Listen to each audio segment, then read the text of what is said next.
Good evening, everyone. This is the Puyallup City Council meeting for January 7th, 2025. Wow, amazing. Hope everyone had a pleasant holiday period. Good to see everyone back. If you would all please rise for the Pledge of Allegiance. I pledge allegiance to the flag of the United States of America and to the republic for which it stands, one nation, under God, indivisible, with liberty and justice for all. With that, Clerk, can we please call the roll? Councilmember Dorr. Present. Councilmember Adler. Present. Councilmember Johnson. Gratefully present, thank you. Councilmember Whitting. Present. Councilmember Gilliam. Present.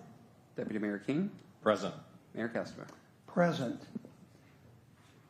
Again, good seeing everyone here this evening. Nice to see we have some people in the audience. At this time, I usually scan the audience for youth, but I don't think we have anyone that falls within that category this evening, although you're very youthful in appearance and all. Good seeing you again. So with that, let's move on to the agenda. Item number 1, approval of the agenda. Do I have a motion to approve the agenda as written? Move approval. Second. Moved and seconded. All those in favor indicate by saying aye. Aye. Thank you. Let's move on to number 2, point consideration of minutes. And we have two. I'll just go ahead and read both of them. 2A is the approval of November 26th, 2024, and 2B is approval of December 10th, 2024 minutes. Is there a motion to approve the minutes? Move approval. Second. Okay, moved and seconded. All those in favor indicate by saying aye. Aye. Okay, excellent. We'll now move on to presentations and proclamations. We have a very important proclamation to give this evening. I think that something that we do every year, and I think it's extremely appropriate for our community, our country, to recognize this particular day. With that, I will start. Whereas Dr. Martin Luther King Jr. devoted his life to advancing equality, social justice, and opportunity for all, and challenged all people to participate in the never-ending work of building a more perfect union. And whereas Dr. King believed immensely in the power of individual action and collective hope to create a brighter future. And whereas Dr. King's legacy encompasses pivotal U.S. federal laws such as the Civil Rights Act of 1964, the Voters' Rights Act of 1965, the Fair Housing Act of 1968, which established a foundation for ensuring equality and promoting justice for future generations. And whereas Dr. King taught us to see the commonality of our dreams, our hopes, and our fears, the threads, truths, and dignity that bind us together as human beings. And whereas Dr. King believed that the arc of the moral universe is long, but it bends towards justice, and that it requires all hands and all hearts to keep its course straight and true. And whereas we acknowledge the ongoing work needed to combat systemic racism, inequality, and injustice in all its forms, and recommit ourselves to advancing the principles of freedom, fairness, and opportunity for all people. Now, therefore, the Puyallup City Council hereby proclaims January 20th, 2025 as Dr. Martin Luther King Jr. Day. I, witness whereof, I, Mayor Jim Castava, have hereunto set my hand and caused the seal of the City of Puyallup to be affixed the 7th day of January 2025. And I'd like to thank all the different members that supported this bringing forward, and it was unanimous that, of course, we bring such a resolution or proclamation forward. For that, I thank you all. We're now going to move on to citizens' comments. The comments will be taken in person at this time. And before I read the names of the individuals who have signed this form, I'll have our clerk go ahead and outline the guidelines, please. This part of the meeting is for general citizen comments. Please reserve any public hearing testimony to that section of the agenda. The mayor will call on those who have provided their names in advance. Then the mayor will call for other citizens who wish to speak.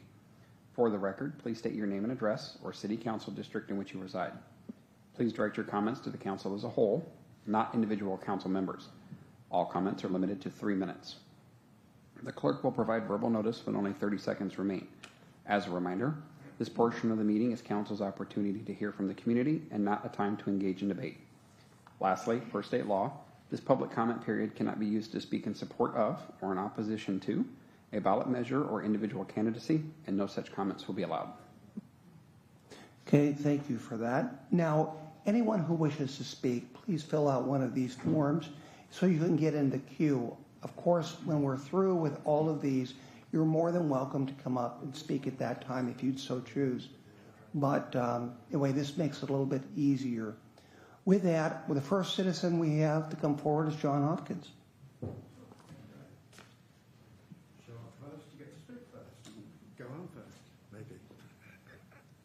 John Hopkins, District 1. I had the opportunity to look at the Cornforth-Campbell redevelopment plan, and I was pleasantly surprised. I really think it's workable. I think it's going to be a benefit. But of course, I have concerns.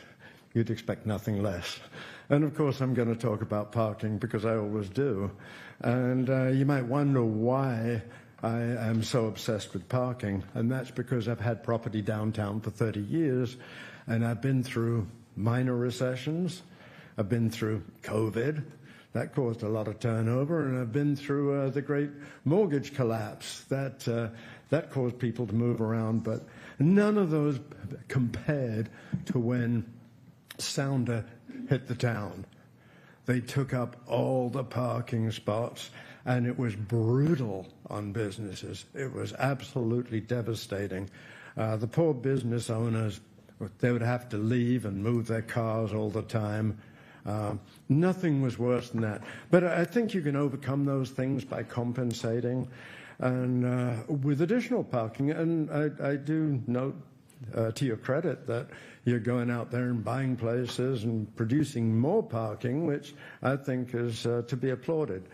But think about what's going to happen at that lot, and you see that the footprint of the new places costs parking.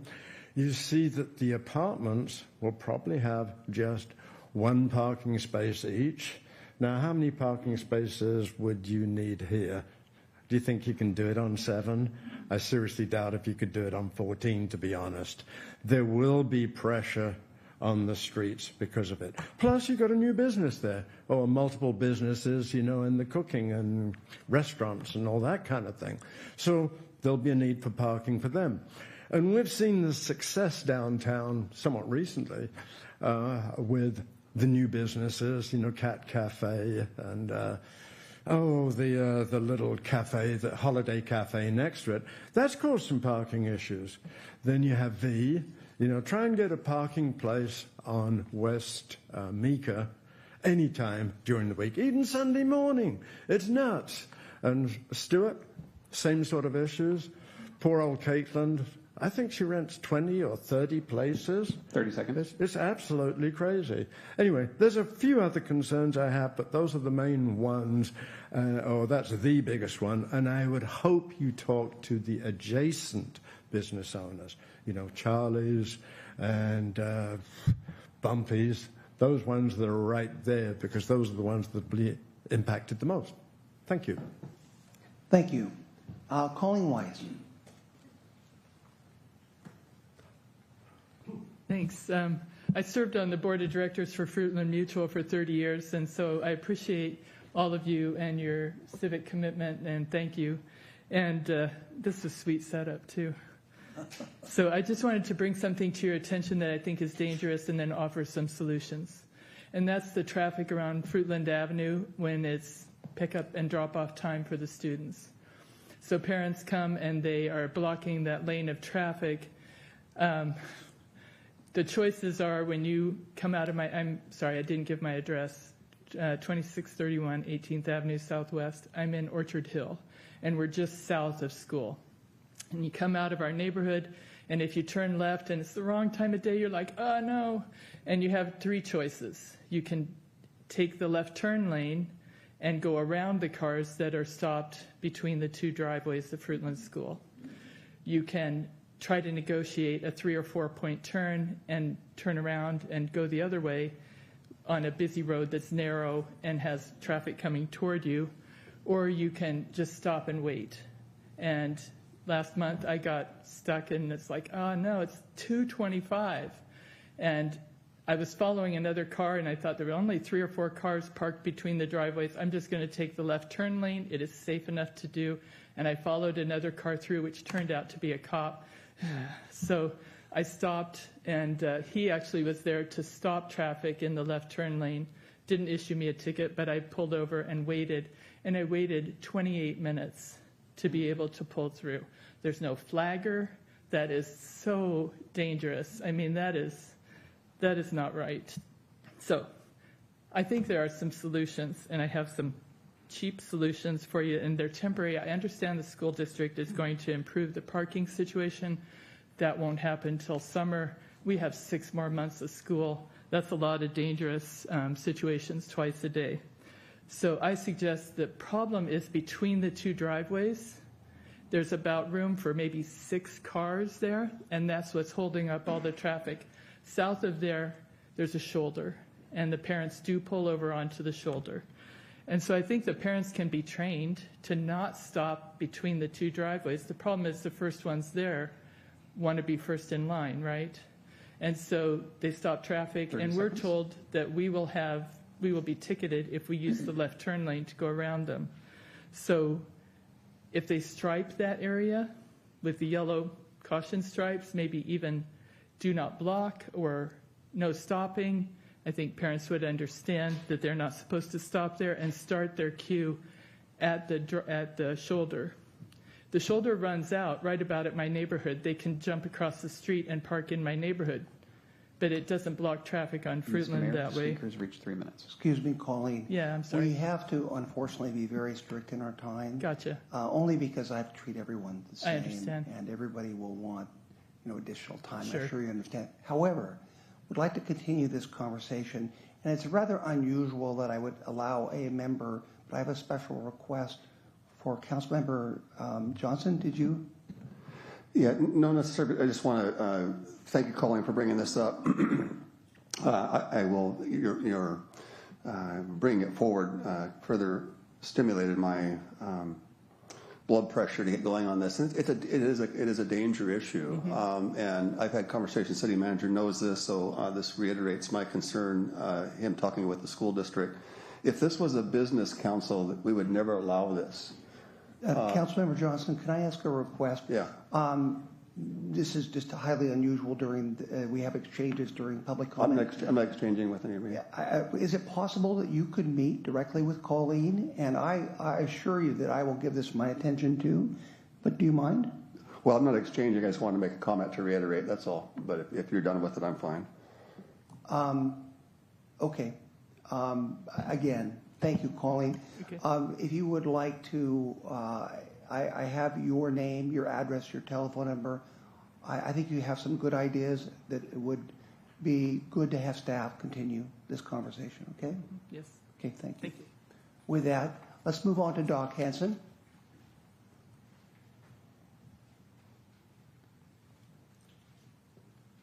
Thank you. Doc Hanson, District 2. Happy New Year, everybody.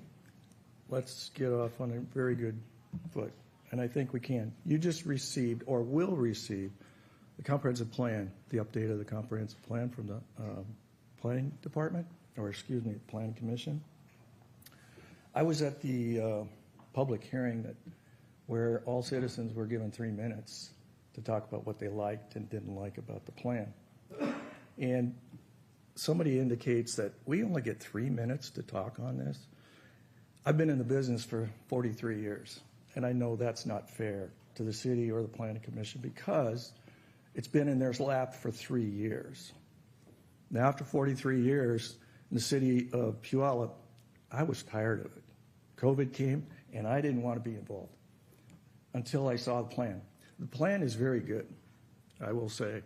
And there's somebody that has indicated to me, what's the big deal? Because they do the plan and they put it on the shelf. They don't look at it again. That is not true.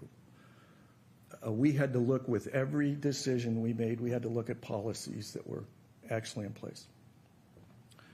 With that, I'll say 3 minutes before the planning commission is not enough for everyday individuals. For that reason, I intend to come every meeting from this point on until the plan is adopted to bring up sections that I think need to be addressed. Again, I want to say the planners did a very good job. They're very thorough in most of the situations, but I think there are some situations in land use, transportation, and housing that really need to be addressed. And I want you to keep in mind one thing. In the past, we developed plans. I have written about 6 of them, comprehensive plans, policies, and decisions that are being made. And we always base them on trends. What's the trend now? What's going to exist on a basis of trends? Trends are not worthless, but they mean very little because things have changed. I would like the council to think that this is a plan for 20 years. When decisions are made regarding the plan, 30 seconds. keep that in mind. We're talking about 2044. I'm going to be dead, but everybody else is going to have to live with the decisions that we make. You're going to be making decisions on codes, but those codes are going to gradually come to 20 years. Keep in mind these are policies for 20 years and not for policies of 5 when you have to update it again. I ask you to do that, and I will be commenting next time on land use. Thank you very much. Paul Romich.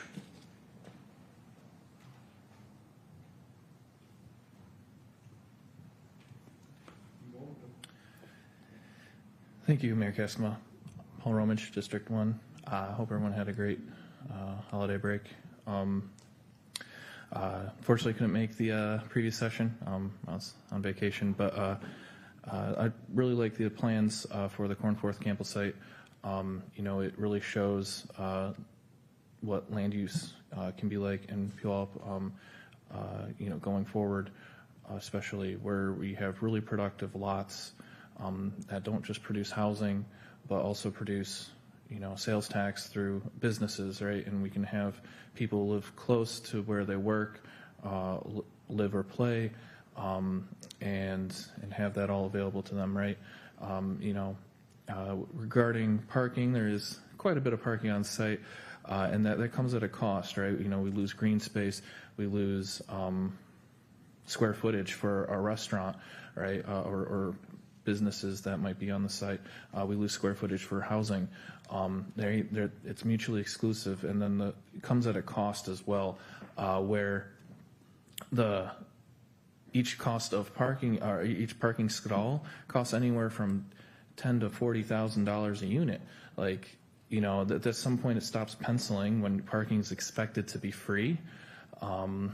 It's some point, or all the costs gets passed on to the consumer, whether that's the resident in the housing unit or those that are dining or working at the business even, right? I think it's a fair compromise, going forward, and we don't need to have everything of that scale of that development as well, right? If we're smart with how you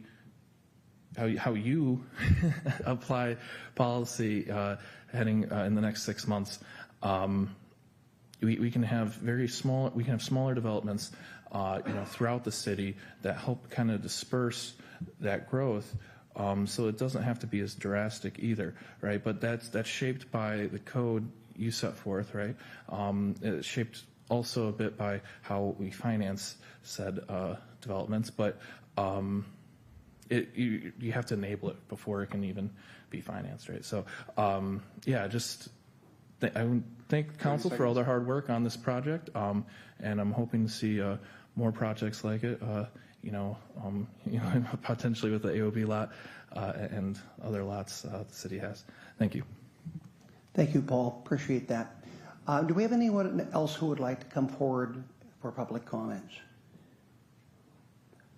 If not, I would like to note that in the audience this evening, we have the Grand Marshal of our Santa Parade in December, Mark Crosby.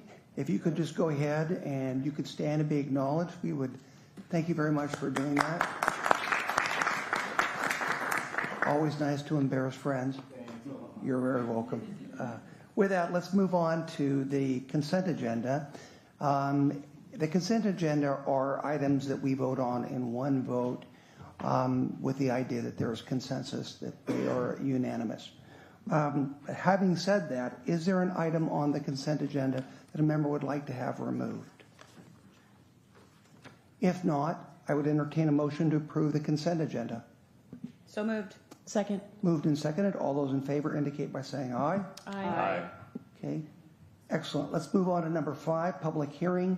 We have a public hearing on the 2025-2030 6-year transportation improvement plan and a resolution to approve the transportation improvement plan. As you remember, last year we passed the transportation improvement district. And at this point, I would like to have our city engineer, Hans Hunger, introduce the transportation improvement plan. He's doing this via Zoom. Hans, always very good to see you. Take it away. All right. Thank you, Mayor. Hans Hunger, city engineer for the city of Puyallup.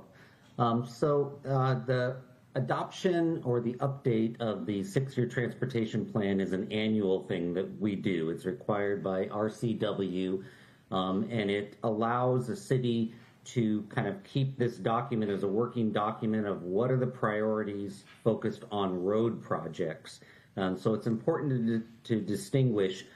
This doesn't include all our utility type projects, even though there may be a utility replacement project like a sewer main replacement that might improve a road, because we try to do those as closely as possible for efficiencies.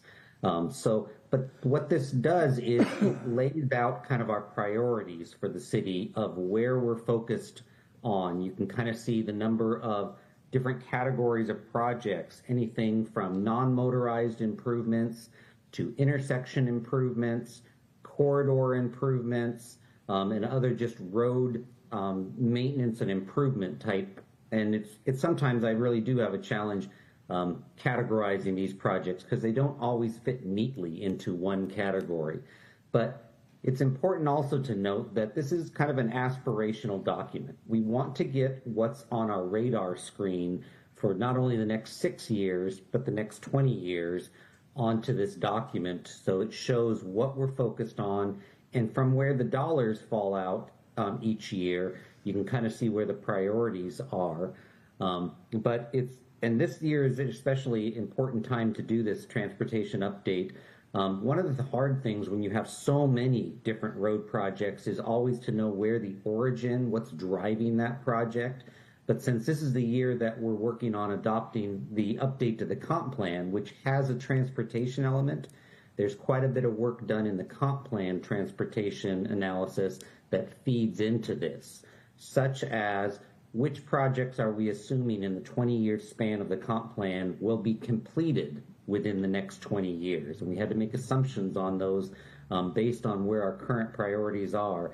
It also identifies which projects are necessary, because in the analysis of the comp plan and the additional growth, we've determined that some of either the corridors or the intersections are failing a level of service that the council has set for those corridors because of the increased traffic. And that triggers us to then put them on the transportation improvement plan to schedule to try to improve those intersections and corridors to get the level of service to be what the city has set there. So there's a lot of different factors that go into that, and understanding the origin of a project really helps to know what's driving the priority of this. And when we're all dealing with limited funding for these projects, what takes the higher priority there? And this can kind of help us do that. It's also an aspirational document in that we have in no way the amount of money available locally to be able to fund all these projects, as you well know. And so we rely heavily on grant funds to supplement for getting some of these projects done. And in that sense, really having a more focused plan of which is your higher priority project. Some of these big projects like a Shaw Road that might be a $70 to $90 million project, but has the city implemented like a financial plan for that project to be able to, as we're trying for federal money, we can demonstrate to those programs that we have a plan for completing the whole project. Here's kind of some cornerstone funding that we have available that we locally control, and here is how we plan to implement over the years different phases of that project. Very important to a granting agency to see that if they're going to give money, there's a game plan to getting the project finished and not just continually be in hope mode that we can get enough money for it. So that's what the TIP can do too, is help us on prioritizing which of these large scale projects are the highest priority for the city, where we really want to focus our energy and get that completed within the 20-year time frame. And we have every year we can update this, so we make modifications to it. In the narrative for the council agenda item, it has a little bit of discussion about projects that have come off the plan and why, either because they're completed or because they need to be reevaluated on their priority as new projects have been added in, and then why we added certain projects in. But that's kind of the background of the TIP, and it is a very exciting year to do it during the same time as the comp plan there. I think, there's what I'd like to hear as you guys are discussing this is things that you need to see in the TIP that help you understand, how to read it, how to interpret the priorities that exist there, or what's driving the project. Because I'm always trying to look for ways that I can get that information public facing better so that people can answer their own questions rather than having to try to figure out the right person at the city to call up and get an answer to. So you're looking at this and giving input back is very helpful for me to know what's important to include and what maybe is extra information that really isn't as important. I will add one thing that we added this year. When you try for grant money, it's important to have your project on your TIP. It shows the granting agency that this has been set as a priority for you.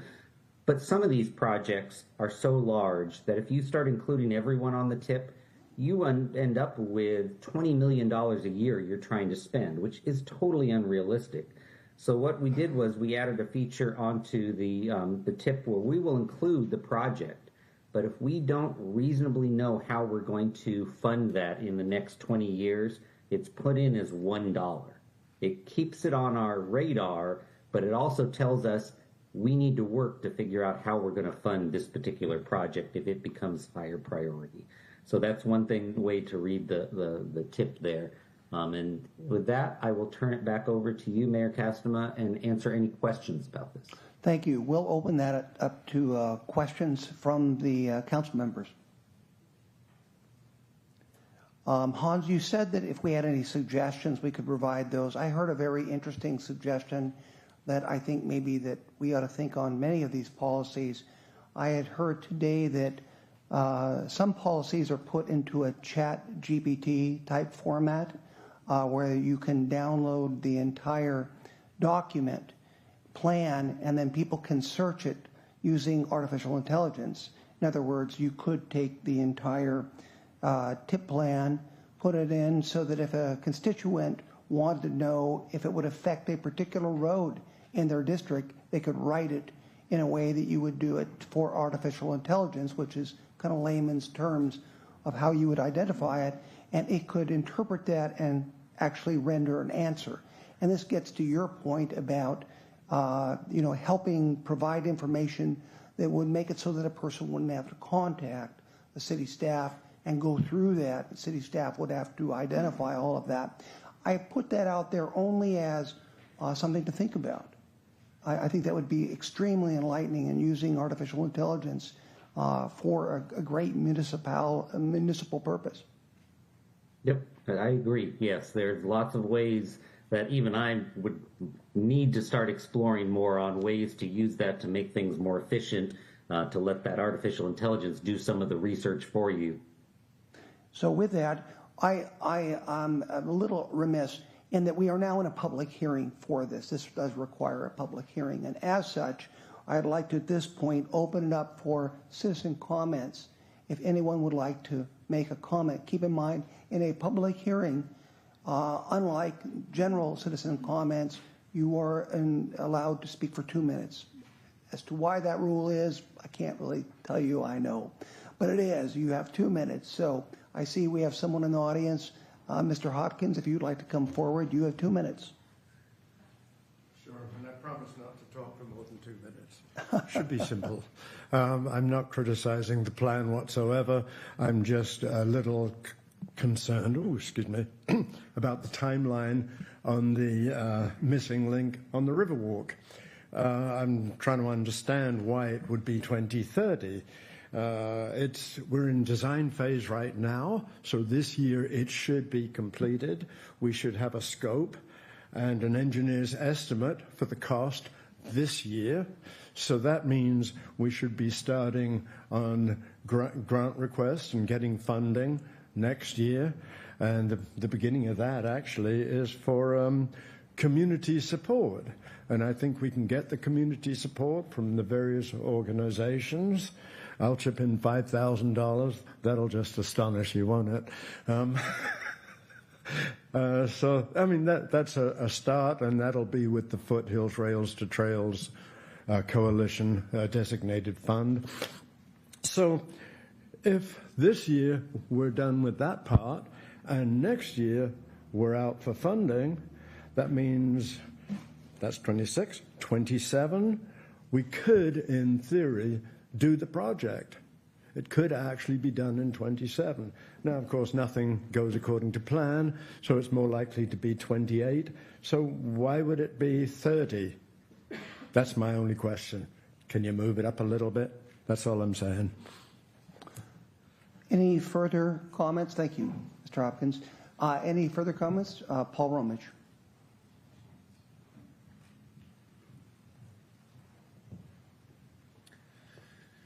Yeah, Paul Romich, District 1.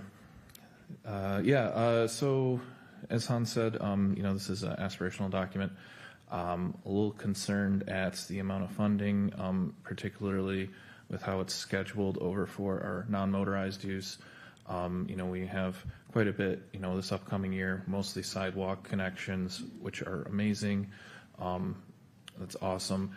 But 2026 is a dash for non-motorized. A little concerning about our priorities, as we keep kicking the can down the road, as there's a lot of things that we still haven't constructed from our previous comp plan that were identified as mid to long or medium term, I guess, which should have been built by now per that comp plan.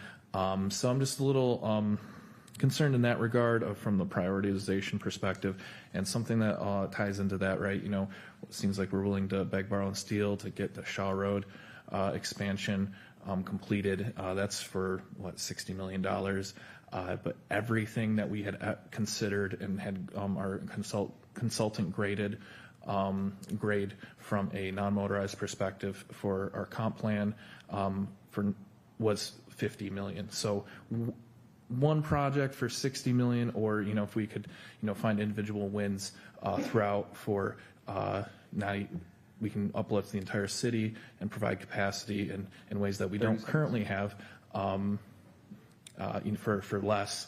I think ought to be considered, seeing as our time is mutually exclusive, and how there's opportunity cost to how we spend our dollars. But yeah, just something that I am concerned about, though, is how we only have 14 projects. We think, we can kind of complete in that, or 12 projects really, we can complete in that 6-year time frame for non-motorized use. Thank you. Thank you, Paul. Appreciate that. Anyone else further wishing to comment? If not, Hans, there are 2 points that were brought up I'd like to see if you have a response to. First one, regarding the missing link. Somewhat related to that, actually, is the non-motorized prioritization. Could you comment on that, please? Sure. So on the missing link, yes, we need to find construction dollars, and we will have the chance, once we get our design further enough that we know the estimates, that we will probably be having a discussion with Cody Getz at Parks and Steve about the priority of this particular item from which would take up some of Parks' dollars versus other items on the pros plan. And if it is something that we think, well, we are ready, we've done the work ahead of time and we're ready to apply for grants, we would do that.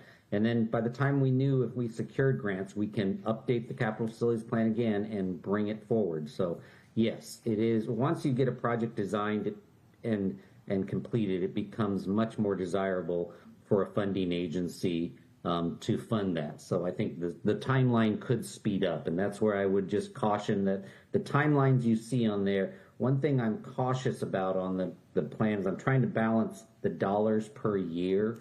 But if I haven't already secured a grant, then I'm cautious about moving that too much forward on that. So we would accelerate it if we did get a grant. As far as the non-motorized portions, this is where, when I mentioned that it can be really hard to categorize a project, because if you look at Shaw Road, a big road project, or you look at 9th Street going up the hill from the fair from 15th to 31st, both of those have a significant non-motorized element of getting shared use paths in there. So by completing and furthering that road project, you're also completing some non-motorized key pieces of our infrastructure.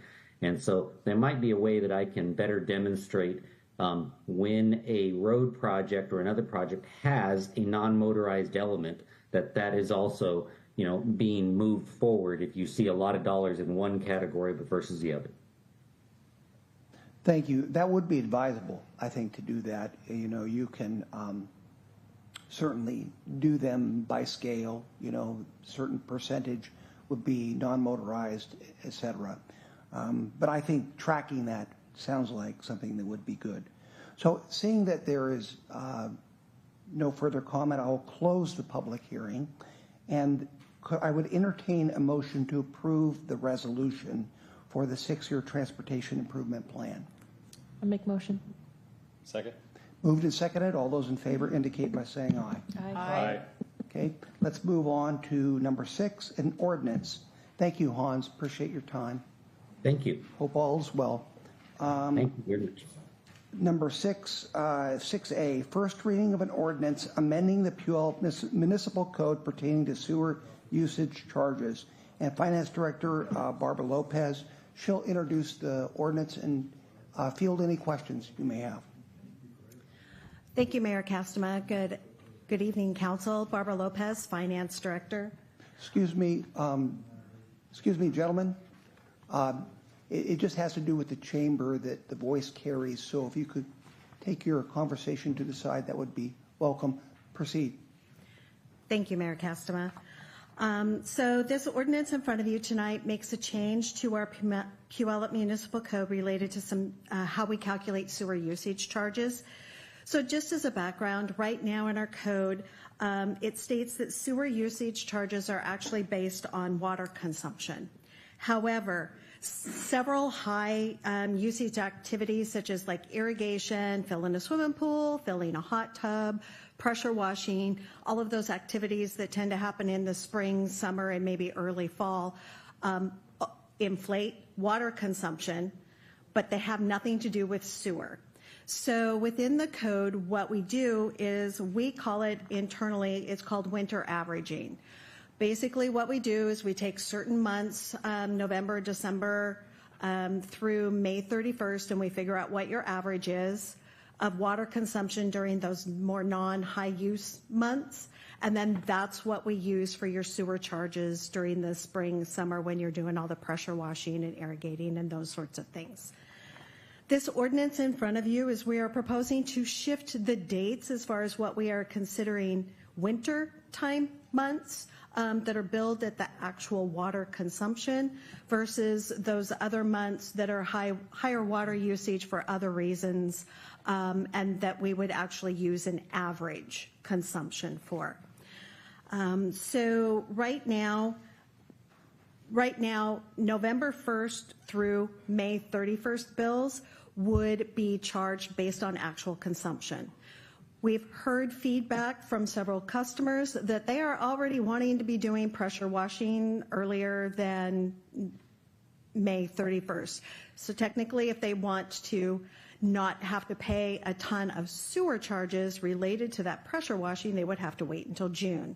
What we're proposing is to move the dates up a little bit so that they can do more pressure washing and that kind of thing in late April and into May, and have that be covered by the winter average instead of being charged sewer charges based on how much water they actually use.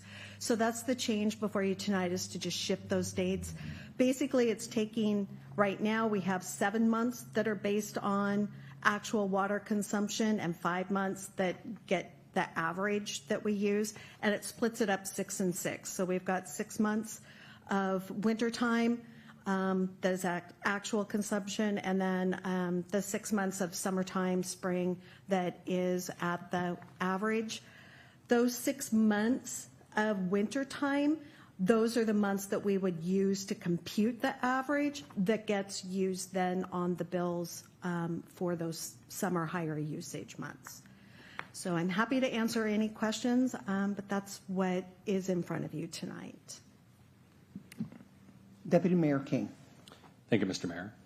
I think that this is a great alternative and a great plan to move forward and to be able to save some dollars in our constituent pockets. So great job on the presentation. Great job on doing all the math to make it math. And I'm sure all of the citizens here in Puyallup will appreciate that as well. I like it. Thank you. Councilmember Johnson. I'd like to make a motion then to pass this ordinance as stated. Okay. Is there a second? Second. Okay. We'll have discussion. Councilmember Whitting. I just was curious about the fiscal impact of this fee reduction. I'd like to know what the dollar amount is. Have you calculated the? So we're estimating around $30,000 to $40,000. Out of the $16 million budget of revenues that we collect, we feel like that this is a fairly small amount to forego and gives our customers better service, and it more accurately reflects what we're doing with that water, what's actually going on with it. It wouldn't have any impact on the capital projects as they're outlined in the utility rate study that was done a couple of years ago. It's not material to the bottom line. Great, thank you. And my wife will be happy. I can pressure wash in May now. Yay. Barbara, I have a question. This is not an optional program. This is just how we set rates, correct? That is correct. Okay, all right. Just didn't know if it was an optional way of looking at your sewer charges, but I understand it. So with that, we have a motion and we have a second. Is there any further discussion? Hearing none. All those in favor indicate by saying aye. Aye. Those opposed, nay. Okay, let's go ahead. And by the way, let me just note that that was the first reading of the ordinance. We'll be back next meeting for the second reading. Okay? With that, let's move on to number 7 item on the agenda, resolutions, development and permitting services update and resolution to address permit timelines in response to Senate Bill 5290. And we have our Development Permitting Services Director, Meredith Neal. She'll provide a presentation on this resolution. Please proceed. Great, thank you. Good evening, Mayor and Council. My name is Meredith Neal. I am the Director of Development and Permitting Services.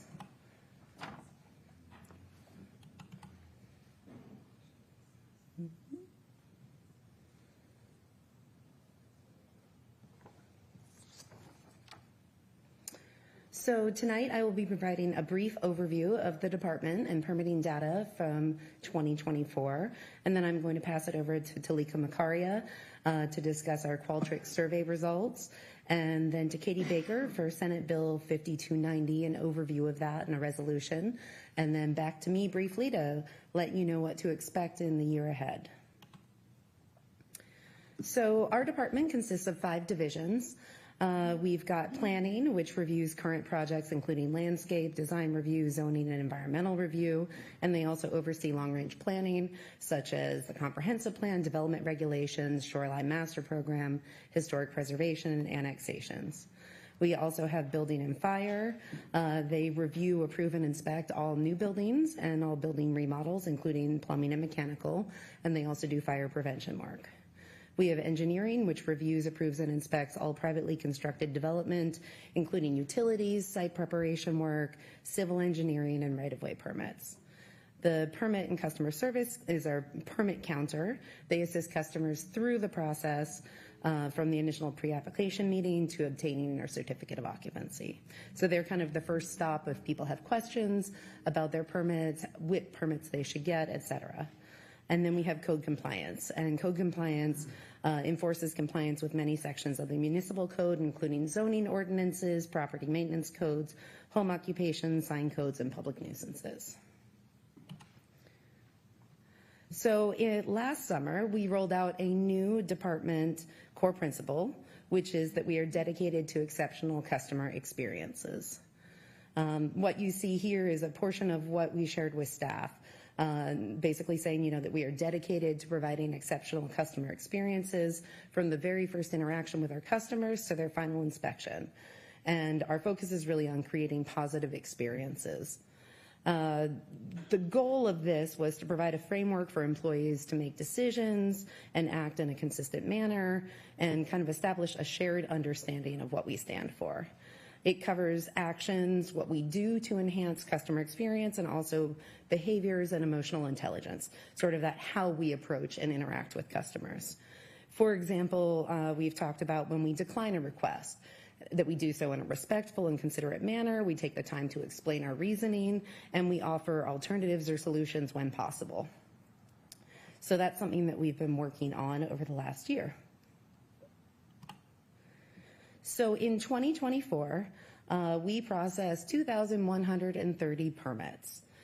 We have in total 62 permit types. 42 of them are building permits and 20 of them are planning permits.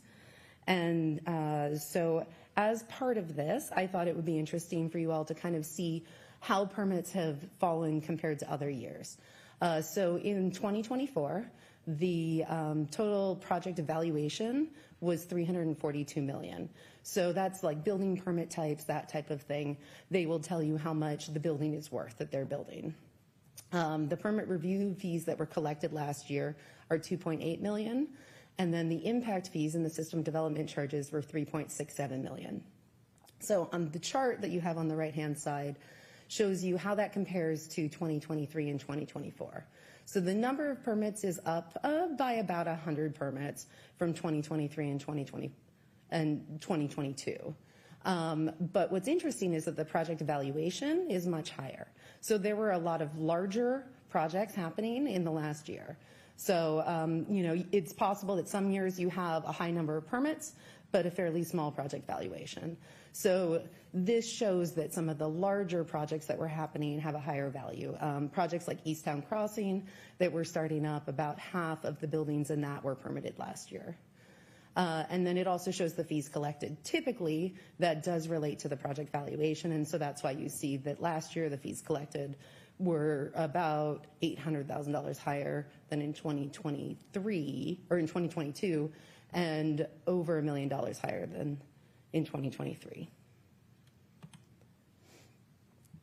So I thought it would be interesting to sort of show you kind of a visual representation of some of the types of permits. So what's on here is not all of the 62 permit types, but these are all of the more popular permits. And then there are a few of them where we've rolled them up together, like the miscellaneous building permits. So if you see, the mechanical and plumbing permits are 524. That was the highest of any one permit type. And then our franchise utility permits were 488. So those two permit types made up almost half of our permits issued in 2024, so last year. Then you have types of permits like you have commercial tenant improvements. We had 126 of them last year. Utility repairs, 89. Fire alarms, 72 of them. You look down, we have, zoning verifications. We had 32 of those, 28 deck, porch, and patios. We had 27 pre-application meetings where people were coming in to talk about the feasibility of their project. We had 21 new residential multi-unit permits. And those are interesting because it could be for, 6 units. It could be for 120 units. So those are kind of all over the board with the number of housing units that those represent. We had 23 residential new single family, and 23 residential addition. We had 49 right-of-way permits, 48 fire sprinkler permits. And so this kind of gives you an idea of all the different types of permits that we process. And there are quite a few permit types where we might only do 1 or 2 of them each year. Excuse me, Meredith. Yeah. I'd like to make a note to all council members. If you have a question as Meredith is speaking, feel free that we'll go ahead and we'll do this kind of an iterative basis. Sure. Instead of waiting to the very end, so that we can go ahead and make sure the questions are relevant to each slide. Meredith, do you have any more to say about this? Then I'll have Councilmember Johnson ask a question. Nope, I can stop right there and answer any questions. Councilmember Johnson. Thank you, Mayor. I appreciate the single-family 23, which is good. Is there any reflection on any kind of high-density housing or apartment units? We can compare that with to see what the ratio of building is for rental units versus home ownership or single-family, typically home ownership. Sure. So actually, my next slide I've got has the total number of housing units. But I can tell you that last year, of the single family versus multifamily, I believe it was 88% of them were multifamily units. And nearly all of them last year that were permitted were apartments, not a condo or for sale option. I think the only one that falls into the category of potentially for sale is a small collection of townhomes that were built. Can you repeat that one more time? I want to grasp that a little bit more. So Sure. So of all of the permit types for housing units, 88% of them were multifamily. And the vast majority of those, and those were multifamily that were more than 2 units. So single family homes accounted for about 6%, and I think I actually printed out. So very small fraction of home building for home ownership versus, again, continued rental, duplexes, all this stuff. Correct. Yeah, so, okay, here I've got this one. So 88% of them were multifamily, 6% were single family, 3% were duplexes, and 3% were accessory dwelling units, like mother-in-law apartments. That trend will continue to see our ratio get closer and closer between home ownership and rentals in terms of constituent base in our city at this rate. So thank you. Sure. Any other questions? No. Go ahead and proceed. Sure. So I thought that you might be interested in housing. And so on this slide, it shows how many housing units were permitted last year. So we had a total of 181 housing units that were permitted, and that includes everything from single-family homes and accessory dwelling units up to apartment complexes. Comparatively to 2023, we had 116 housing units that were permitted in 2023. Currently, we have 700 or so in the pipeline, 365 units that are currently in for permitting, and we have 342 units that are in the preliminary stages. They're ones that we've talked to them either through pre-application meetings or other types of outreach to our department that we think are kind of moving in that direction. Councilmember Whitting. You know, I see this permitting pipeline and understanding that we've got a shortage of housing in our community. Obviously, it'd be nice to see that pipeline all flush out. Do you have a feel for what how many of those are going to come through in 2025? And if it's not very many, then why is our pipeline moving so slowly? Yeah, I would say that of those 365 units, about half of what's in the pipeline, since those are currently actively in permitting, I would imagine that all of those will be permitted this year. The other half of them, part of it is going to be project feasibility. You know, some of those are the Cornforth Campbell property that accounts for 115 of those units. So depending on council action, if the development agreement is approved, they would come in for permitting. I would say that there are some others that I think seem pretty serious. Whether it ends up being this year or whether it ends up being another year or two remains to be seen. Certainly some of these projects we've seen where they've come in multiple times with different proposals. And so I would imagine that some of them will probably break loose this year of that other half of them, of that 342, but some of them probably will continue exploring. Sometimes it comes down to what they think they can either rent the units for or sell them for, and that balance isn't quite there with the current interest rates and with lending costs. Yeah. I understand the dynamics of Yeah. the projects needing to pencil out. Thank you. Sure. Thank you. This question, I'm kind of coloring outside the lines, but it kind of has something to do with Councilmember Johnson's comments, and that is the difference between fee simple versus renting, and by fee simple, ownership. Right. Is what I mean. Are there any ways to actually incentivize fee simple construction in the city of Puyallup? Again, coloring way outside the lines here. Sure. But I'd like to hear your thoughts on that. Yeah, I think there are ways to incentivize it. It's something that we've been talking about with the comprehensive plan, and I do think that something that we will be looking at is coming back to council with some ideas for allowing fee simple townhomes. I know that it's something in some areas we allow them, but some of the divisions of property, so like ADUs, there's already a law in place that we're going to have to divide it up so that you could sell them as fee simple. But finding ways to help incentivize that is something that we have on our work plan for this year. Okay, proceed, please. Yeah. So now I'm going to turn it over to Talika to talk about our Qualtrics surveys. Good evening, Mayor Casterma, council members. Happy New Year. At a past council meeting, Tulika Makade, performance management analyst. At a past meeting, you expressed interest in learning more about DPS's customer survey and its results. So I'm here to talk about that.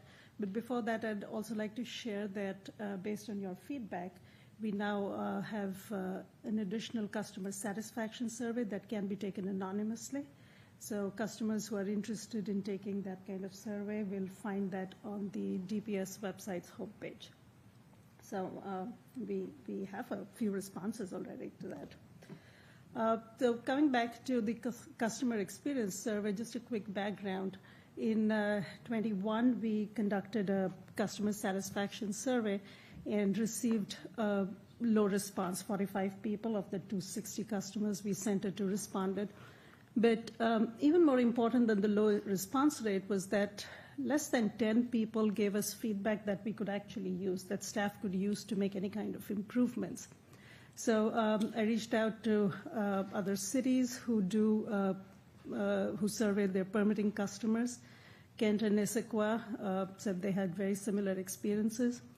But when I spoke to City of Bellevue, they said that their experience was very different. They had a decent number of responses because high number of permits, and that they had made several improvements based on feedback because they were using a different kind of survey called a touchpoint survey. So the way customer experience touchpoint survey differs from a traditional customer satisfaction survey is that unlike a satisfaction survey where you get one big survey for your entire experience, with a touchpoint survey, the customer receives very short surveys after every touch point that they have with DPS. These are predefined touch points. We should be getting more responses because the surveys are very short. Customers take them soon after the end of that particular phase, and they're still engaged with the permitting process. So they're able to provide more detail, give us more detailed responses about what was good or bad about their experience. And because those responses are linked to the customer's profile, it gives staff the ability to communicate with them, ask them questions, get more details, and work with them to resolve those issues. So currently, Puyallup's the DPS customer experience survey, if you are a customer of 30 different types of building or planning permits, you will receive a Qualtrics survey during the time that you're working with the city. We have data for 2 full years, 23-24, and in this period we received a total of 200 responses. lion's share of it is, of course, the building surveys. And more recently, I did another just kind of look around to see who else is doing permitting customer surveys of any kind. And turns out Tacoma, Issaquah, Kirkland, and Bellevue. These are the four cities that, only these four cities that survey their permitting customers. I have a question. Sure. My understanding was that we were going to partner with the Chamber of Commerce to do the surveys dealing with permitting. Am I correct? So that was something that we had discussed. I think that paused for the moment with the change in leadership at the chamber.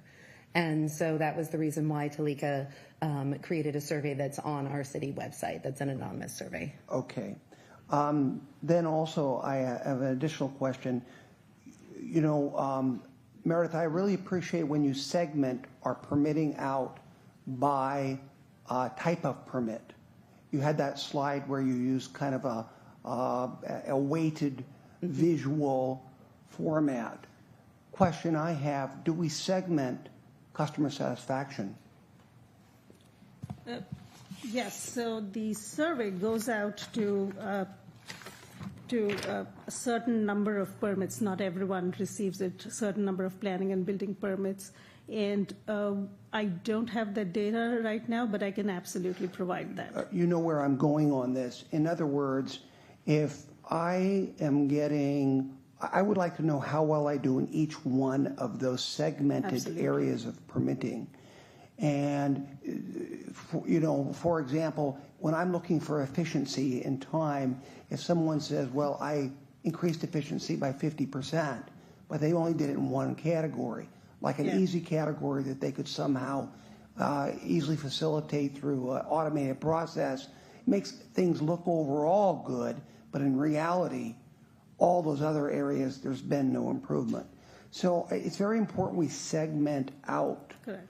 whatever we do, customer satisfaction, performance improvement. I know that that's difficult to do, but it allows us to look at this and see the variety of services and where we need to do improvement. It may well be that the people who handle one particular type of permit are hitting it out of this park, and they're you know, ace, whereas other areas are not so. And that can be deceptive if you throw it all together. Right. No, you're absolutely correct, and that would be a little more detailed data because there are 30 different kinds of permits that receive this, but it's very easy to put together that data and provide that. All right. Thank you. Proceed, please. Sure. So we talked about receiving these surveys at various touch points. So here are the touch points for the building and planning permits. A building customer would receive the first survey soon after they applied for their permit. And they would be asked about ease of using the portal, the usefulness of the information that they received from staff, and any open-ended feedback. Then after permit review, when the permit is issued, they receive the second survey, which asks about the timeliness of permit review, communication with setting up the inspections, and again, open-ended feedback. And finally, once the inspections are done and the permit is closed, they receive the last survey, which asks about ease of requesting inspections, communication, and finally, because it's the last one, satisfaction with the overall experience, net promoter score, which is chances of how likely are you to recommend our services to others, and any open-ended feedback. Similarly, for planning, the first survey goes out after application, same questions as before. Now, in planning surveys, because there is no construction and inspection activity, the next survey they get after the permit is closed. And they're asked about the plan review experience, the timeliness of the permit review, satisfaction with the overall experience, net promoter score, and open-ended feedback. So in all, we collect 19 different data points, both quantitative and qualitative, about our customers' experience during their permitting journey with DPS. Now, because that is a lot of data, I did not bring all of that for you, but I picked a few that I thought might be of interest to you today, starting with satisfaction with timeliness of permit review. So as you can see, for building permits, 61% said they were extremely satisfied, 27 somewhat, and we have a combined 12% of building permit customers who were either somewhat or extremely dissatisfied with the timeliness. For planning, 43% both extremely and somewhat satisfied, and 14% extremely dissatisfied. Yes, ma'am. Just for clarification, that was more on timeliness. You're correct. It says satisfaction or timeliness. Yeah, very specifically, there is a question that both those customers get about how satisfied they were with the review timing. Okay. Councilmember Whitting. I was just curious, of the 200 responses that you had to the surveys, are some of those, if you're polling them at three different parts of the project, are three of those may be related to a single project? Absolutely. They could be same, but completely different aspects of the process. Yeah, but if we had 60 people who were doing a great job in responding to all of them, then we still have a pretty big vacuum of the other folks that aren't responding at all. Yes, we would love to have 60 people who would do all of those, but yes, you're absolutely right. Okay, thank you. The next one is also a question that everyone receives at the end of their process, which is CSAT, overall satisfaction with the overall experience. And for building, you can see it's a combined 81% satisfaction, for 45 extremely and 36 somewhat satisfied. And we have close to, 9% is neither, and 10% extremely dissatisfied. For customers of our planning permits, it's a lower satisfaction rate, 61% for extremely and somewhat satisfied combined, and then 13% each for somewhat dissatisfied, extremely dissatisfied, and those that are neither satisfied or dissatisfied. Just a note on those points.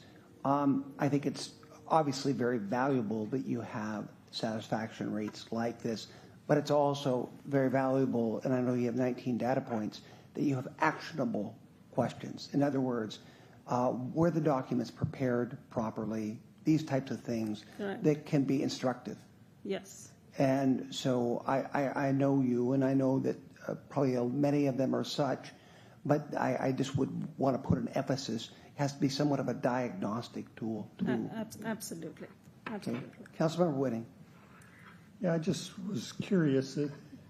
Obviously, there's a big difference between the planning and building permits. Is there anything between the two that you've identified that we could work on in the planning area to improve the satisfaction there? I think one of the things that staff has identified is the type of permits. So building, we have a lot of those smaller permits, more permits, while planning has some of the bigger, more difficult projects. And there is room for improvement. So which is why the last part, the qualitative feedback that we get, is the most valuable part of this survey, because it tells us very specifically what are some of the pain points for our customers and what we can work on. And I have a few examples to show. Great, thank you. Yeah. And then the last one is the NPS, Net Promoter Score. This is a metric that is used. It is one of the top metrics for any kind of customer satisfaction. It is used in the private sector, but in all kinds of organizations, this is a very good measure of our reputation. So the question it asks is, on a scale of 0 to 10, what are the chances that you would recommend our services to others? And the scale is from a negative 100 to 100, and we are, for building permits, at 29. So according to the people who developed this scale, that developed NPS, that is the second highlighted range which is good, but clearly there are opportunities to improve. And most organizations want to be in the next one, which is 31 to 70, where you can demonstrate that you value a good customer experience. Similarly, for planning, we are in that range, 1 to 30, but at a somewhat lower 13 score. And finally, the qualitative results, and this is what I was talking about, Councilmember Whitting. To my mind, one of the greatest values of this type of survey is in its qualitative results.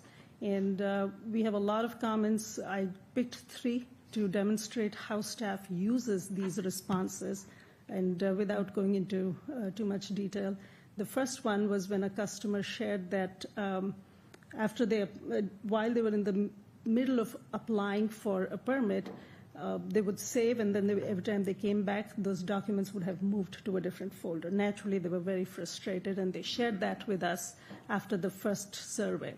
So staff was able to, because we had their contact details, we were able to get in touch with them and understand exactly what was happening, and then make sure that CityView, the the portal company, that they were made aware of this issue. And CityView is now aware, they worked on it, and when they do the next software update, which they do multiple times a year, they will make sure that issue is resolved. In the second instance, a customer received information about permit requirements before they got their business license, but it turned out that that was incorrect information. Again, they were very upset. They shared that with us. And 2 of the DPS managers worked on that issue. They made sure that the permit was voided, that it was refunded. They worked with finance to make sure that they received their license. And most importantly, what they identified was that this is a staff training issue. The customer had been in touch with a newer staff member who was not trained on all permit types. So that was addressed by the manager. And the last one was when a customer shared their frustration because they did not have access to an updated submittal checklist. They said that it was only after there were several steps into the process that they understood clearly what was required to apply. Understandably, they were unhappy about that. It wasted their time. And I know that staff was able to talk to them, and I know that temporarily they have fixed that particular issue, but in the strategic plan that the department is working on, it is they've identified this as their top priority item to create submittal checklists where they don't exist and make sure that they're all updated and available to at the very start of the application process. Thank you. Councilmember Johnson. Thank you, Mr. Mayor. Is this the conclusion of your presentation, or do you have some more slides to go? No more slides. I just have that last bit. Well, go ahead. I can yield to that if you don't mind, Mr. Mayor, and then I can maybe give some comments. Certainly. And finally, we get a lot of comments about the portal and the process, but we also get comments about customer service. So we ask one specific question about satisfaction with information provided at the time of application. So 66% said they were extremely satisfied, and the total number of satisfied is slightly higher. And also, I was looking at all the open-ended responses. Consistently, in over 70%, people have said positive comments, even when they are a little unhappy with the portal or the process. They have positive comments about staff. They always talk about how staff genuinely tries to help them, work with them, and they're very friendly and easy to deal with. So that is all I have. Councilmember Johnson. Thank you, Mr. Mayor. Could you go slide back a couple of slides where it talked about that zero? Yeah, this one here.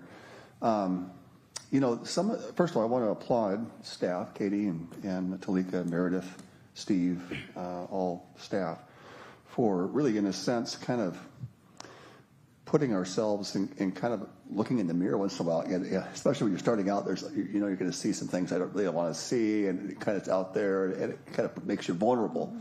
But it's honorable that you're doing that because your intention, of course, is to improve. And how do we know unless we look in the mirror and realize that some things are out of place and we got to fix it up. So thanks for publicly kind of getting this in the mirror. And it also is a tremendous testament to hear that this level of intensity and intentionality is unlike very few other cities in our state that we know of that's actually doing it. So again, it shows that we're on the cutting edge, taking leadership to really, in a sense, be a great city to do business in, and also for the benefit of our constituents for a vibrant economy here. You look at these scores here, and I worked for many years for an organization that probably would be in that 70 to 100. They have a very good absolute best in the industry. Nordstrom they've branded themselves for over 100 years. And so when you say Nordstrom, you know what to expect.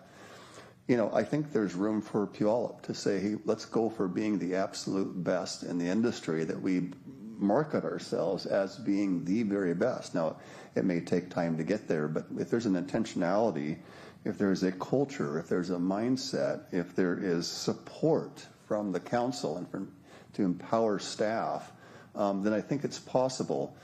I think that we're fighting it. This is my opinion. I don't speak for the council. I don't speak for staff. I just speak from perspective. I think that staff would probably like to do more, but perhaps there's a risk that, oh gosh, if I resolve this issue and it's a little bit in the gray area, but still doable, if something goes wrong, I'm going to be the first one they throw under the bus, and now my profession reputation is on the line. So why would I want to risk getting this taken care of because I could be the one that is blamed for it? And I think that, frankly, if we look back in our Puyallup history, we could see that maybe there's good reason for that, for some decisions that were made. And so I can't speak to this. I do know at Nordstrom, one of the things that they do is they empower common folks on the floor to make decisions and take care of the customer, and to know that even if that decision was, with hindsight, a mistake, nobody's going to come after them unless it was fraud and fire them.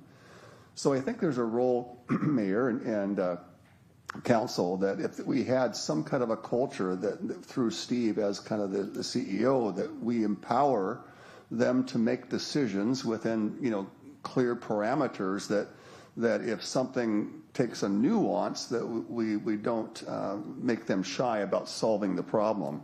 And I think that would really help if there was an empowerment with some very clear guidelines of lack of public safety or fraud. So that's one. Number two, I'd love to find out, is there any data from Bellevue and Redmond and how they're doing on some of these things? Are they in the good, great, or excellent? And is there a model that we can kind of shoot for? Thank you for asking that question. I did reach out to, of the 3 cities, I did not reach out to Bellevue again, but 2 other cities, and I have not heard back from them. Okay. That is not publicly available data, so it could be just that it's holiday season, that is why, or, so far I have not received data. It would just be fun to gauge. I think we should strive for being excellent anyway as Puyallup, and so we want to be industry leaders on that. But just kind of curious if there are some other ones out there. Third thing is do these surveys also include, as permitting and building and stuff, do they also include any reflection on inspectors or inspections in that process? We do. We ask, I'm sorry. So that last question. So if you're a building permit customer, then the second survey that you receive asks about clarity of communication with your inspection team. And then again, because this is pre-inspection, and then afterwards, after your permit is closed, we ask about the ease of requesting and the communication with the inspection staff. Okay. Additionally, we have those open-ended questions where we say, share all your experiences with us, with staff, with the process. So we do hear comments about all of that. So Great, thank you. And then the other thing I was thinking about is, I love the idea of the anonymous. I still know stakeholders who will not comment because they have too many projects in the pipeline, and it's just not worth it. This is my impression. Again, I'm speaking for myself, my impression. I think, all of us have instincts for a reason, so this is my instinct, and so I'm going to articulate that instinct, whether it be factual or not, is irrelevant. Put it out in public, open space. I don't believe there's any director sitting here or whatever that's going to be vindictive if somebody comes and makes a complaint. But I would be concerned that perhaps some of the more folks that are working the streets, inspectors and things, they catch wind of that through the process of deal to where that could be the contention issue of anonymous that is more the concern more than directors. So I guess in this anonymous one, I'm sure you've cloaked this in a way that would provide accurate information, but there's only so many things that you could probably state in your concern to where anyone reading that's going to know, oh, that's so-and-so project. So, how anonymous is it? And so I guess my thought is, in the anonymous, is there a way, even for directors, and I think every one of you would be able to not take it personally, but I'm not confident that folks engaging on the inspection process may not take it that way, that you could provide improvement for the customer experience and still get a message through on the folks on the ground without jeopardizing any kind of temptation for conflict or bitterness for their continued interaction with them throughout the rest of the project. I imagine we could, and which is why for people who have those concerns, we have the anonymous survey now. But I would encourage people to go through the Qualtrics customer survey process because the results are visible. They are ultimately shared, but they are visible to the managers team, the leadership team. The city manager sees them. So whenever there is a concern, we have always reached out to customers and worked with them. Yeah. So we have several examples of good positive outcomes because of knowing who the customer is, reaching out to them, and several customers respond that they're just floored that they even hear back from staff about those issues because people take a survey, they don't expect to hear back. So I would definitely encourage, if you're a customer, you receive this survey, please take it. Yeah, great, thank you. Overall, those are some of my comments. I am encouraged and want to thank you, staff, and Steve, and everybody involved with implementing this. And I think again, there's some vulnerability here, but in this vulnerability, I think the outcome is going to be nothing but good as we strive for excellence and strive to improve, which is only going to be good for our constituents, for our city, and for everything. And so it's an honorable and wonderful thing. And I would just again reiterate to council, and maybe we can be thinking about this. What ways could we empower Steve to be able for him to empower his directors to be able to make decisions within latitude and not be living in concern or fear for their profession or job, because if they make a slip, they don't want to. They got their career involved, and so I think there's some room that we could probably provide some support there, and I'd sure like to explore that. Thank you so much. Thank you, Councilmember Johnson. Councilmember Gilliam. Thank you, Mayor Castema. Good job, team. This is really great information. I'm learning a ton, and some of the things that I'm absorbing, I don't want to get too much into the weeds because I know this is a higher level concept tonight, but I was just curious if as a council, I'm not sure how this works, so I'm just throwing that out there. As a council, some of the hangups for customer satisfaction on potentially out-of-date codes, and if that's a high issue for our customers, is that like something that the council has to go through and update all the codes? Is it something you do and then we say, yes, do it? Like, how can we help eliminate the higher issue challenges that are in the permitting process? You want to take So yeah, that's a great question. And actually, I was jotting a note down to myself that when I do the wrap up to talk about codes, because I think that you've hit on a very important point, you know, in kind of the conversation about empowering staff, that sometimes it's that we have very inflexible codes and where staff would love to make some other determination, but then we reach out to the city attorney who says, ooh, no, this particular code says you must do it this way. We, as a city, a lot of our codes are written that there's not a whole lot of flexibility. There's not that area where you can do that. So we have identified a number of those. I would say that as part of the comp plan process, the next phase after the comp plan is adopted is to come back with codes. At this point, there is a spreadsheet that is very, very, very long with lists of codes.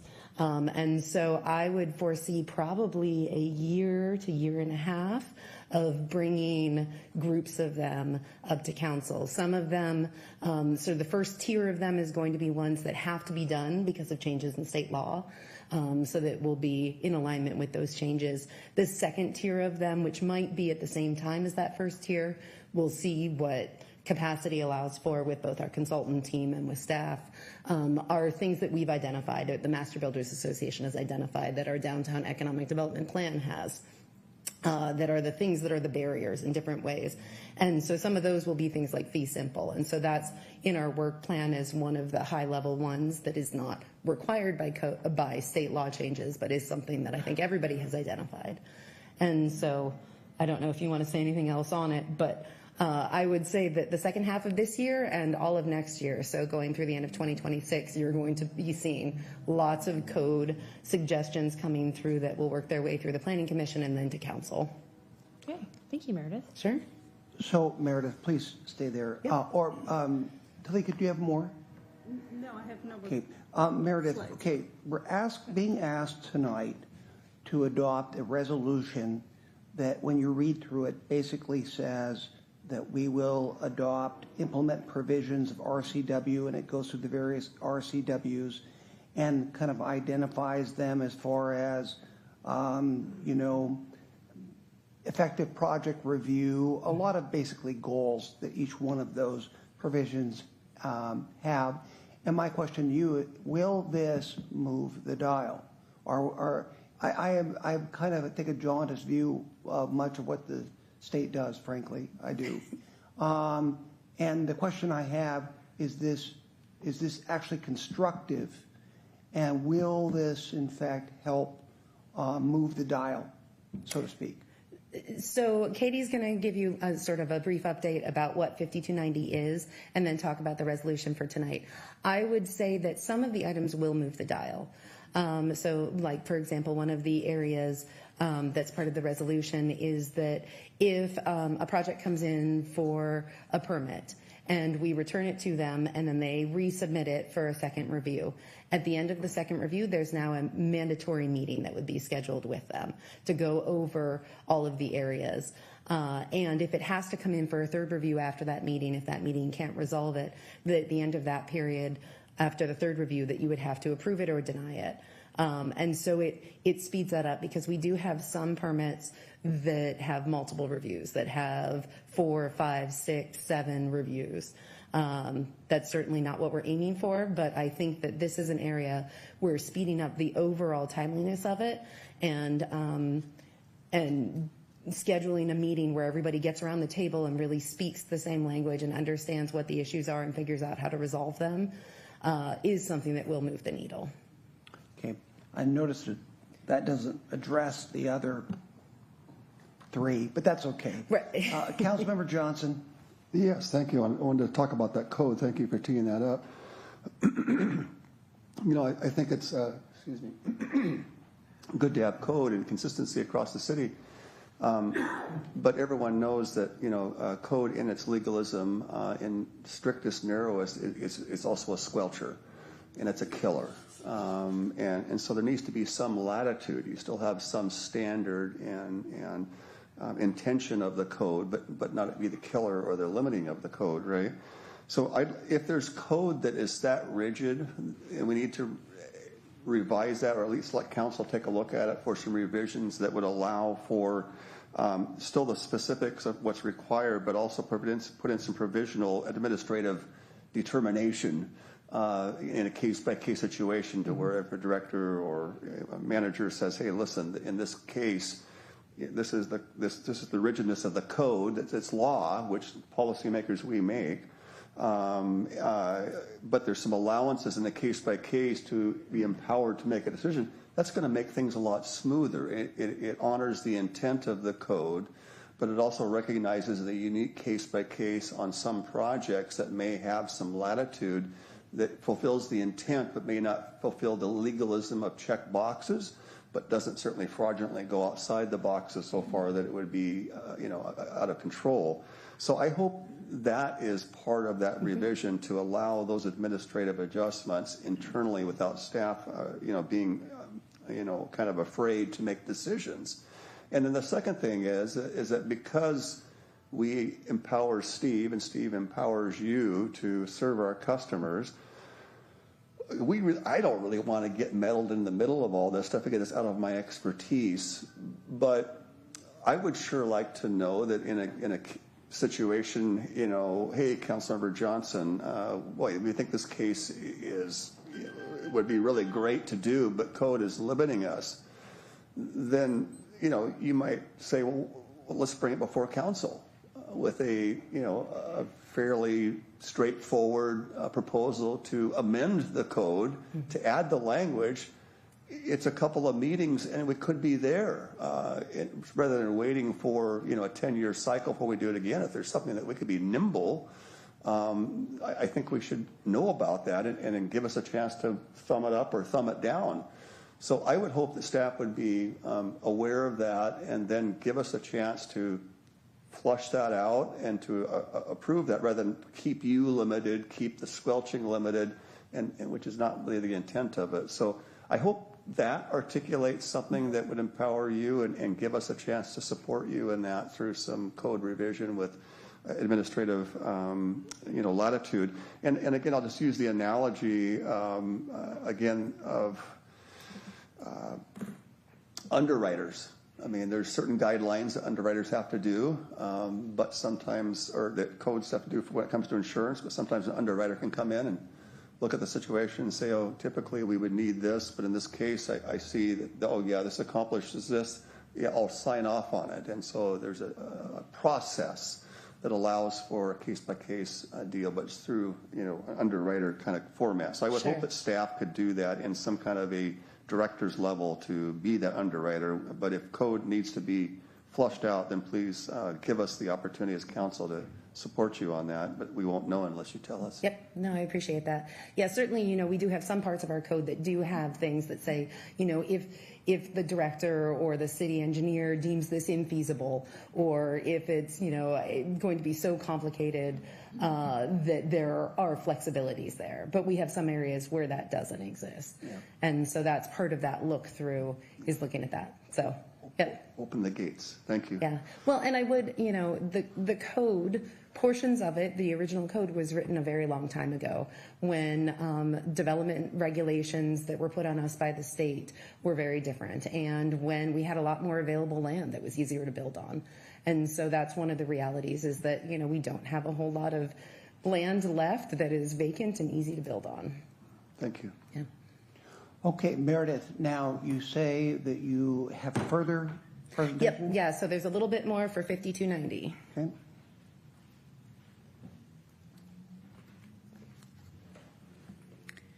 All right, Katie Baker, Planning Manager. So I'll just briefly go through a couple slides relating to the state Senate Bill 5290. So in addition to all of the work that we've been doing, kind of internally within our department that we've come up with over the last couple of years, the state is also looking at this issue of streamlining permit timelines and local project review.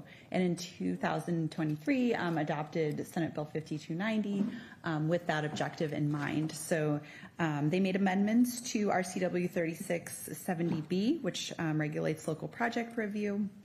The intent was to help jurisdictions shift to online permitting software, establish grant and technical assistance for jurisdictions, and establish revised permit review deadlines, all under that intent of increasing timeliness and predictability of the process. With that, there were new permit timelines established. So previously, the previous permit timeline requirement for cities was 120 days. That has now shifted to kind of a tiered approach, ranging from 65 days for permits with no public notice to 100 days for permits with public notice and 170 days for permits with public notice and a public hearing. So we will be looking at our code and making those appropriate changes to address those new permit timelines. There's also new annual reporting requirements from each city to the state. So we'll be taking a look at that as well. So again, Puyallup's response to that will be setting up new permit tracking and reporting to be consistent with those Department of Commerce standards for kind of showing the public, showing our work, showing the public how we're meeting those permit timelines. There will also be code amendments, as we've been talking about, specifically about the permitting process. So there's a lot of areas of the code that we can focus on.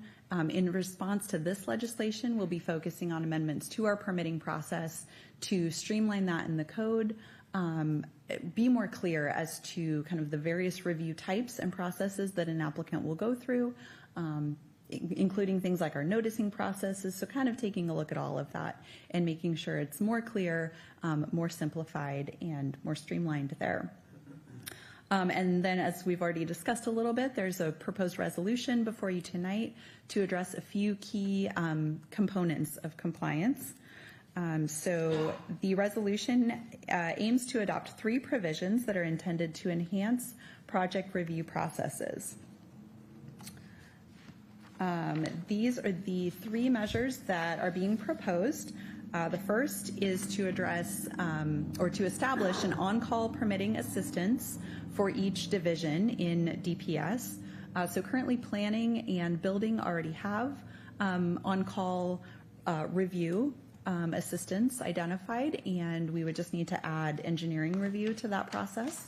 So then we'll be able to meet this measure.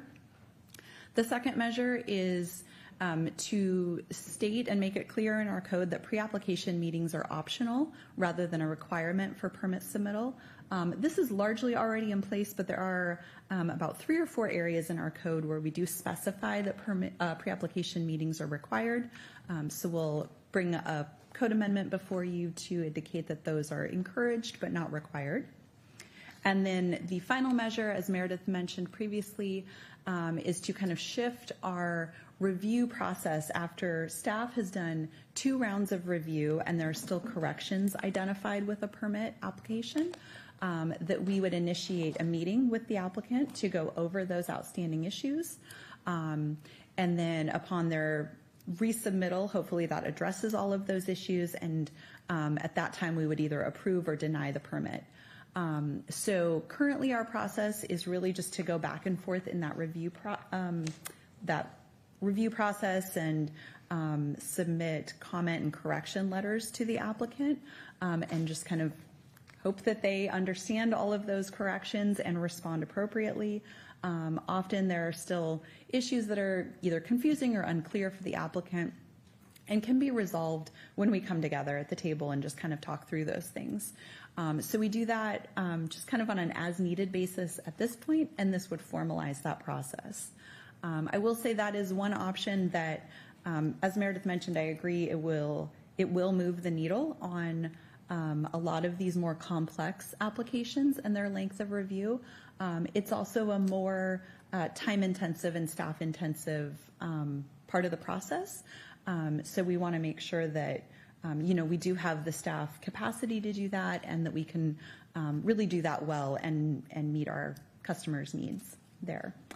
So that is a very brief summary of 5290 and the resolution before you. Thank you. Are there any questions? Councilmember Johnson. Thank you, Mayor. So when you look at those numbers, going back to the state slide where didn't they give some specific numbers or data or percentages they want? Can I see that again? I did not have Oh, that we didn't have one. slide. Okay.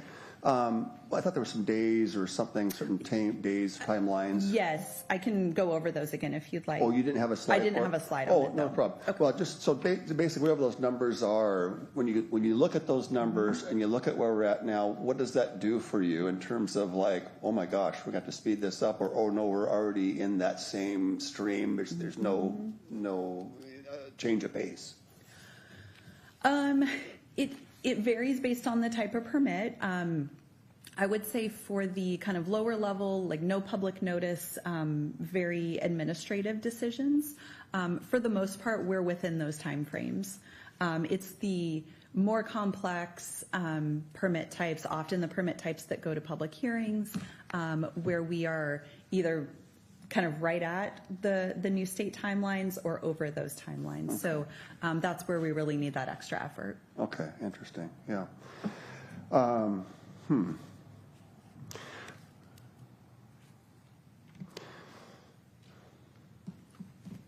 I always appreciate the state. I'm just going to rant a little bit. I do appreciate the state. It was part of a great state. We have some I have some disagreements on some things, maybe quite a few things.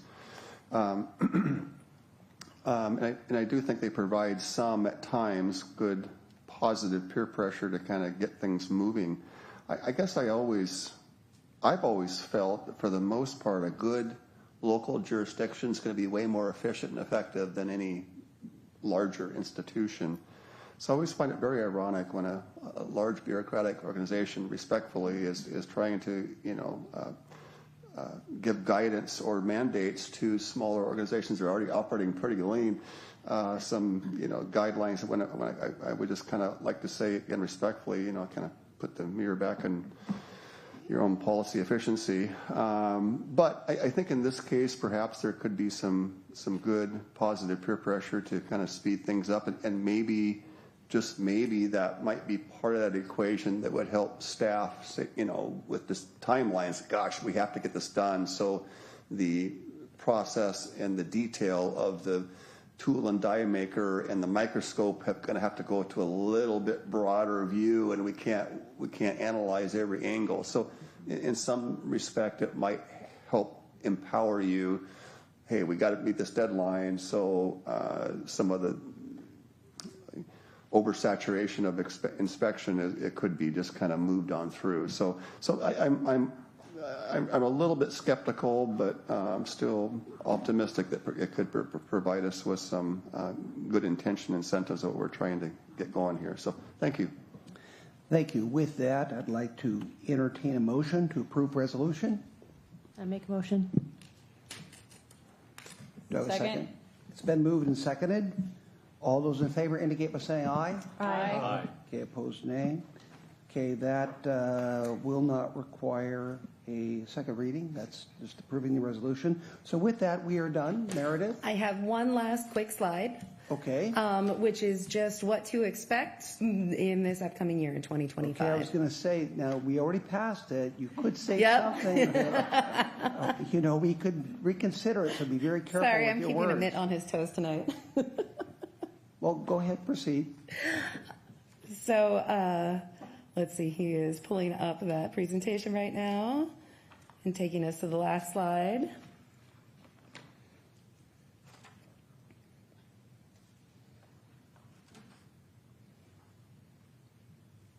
So in 2025, you'll be seeing us quite a bit.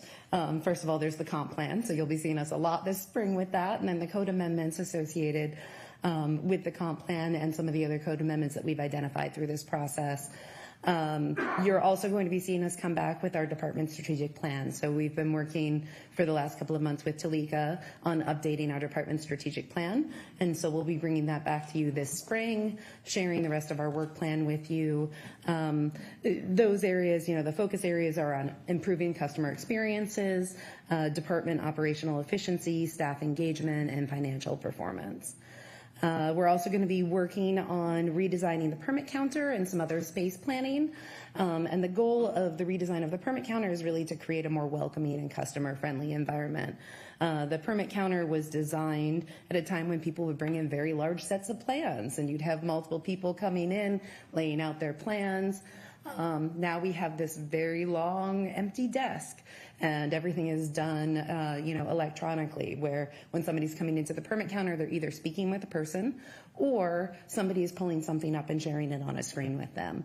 And so doing a redesign really to help shift the space so that it feels a little bit smaller and more welcoming, and also making that switch from paper applications, so better technology associated with that as well.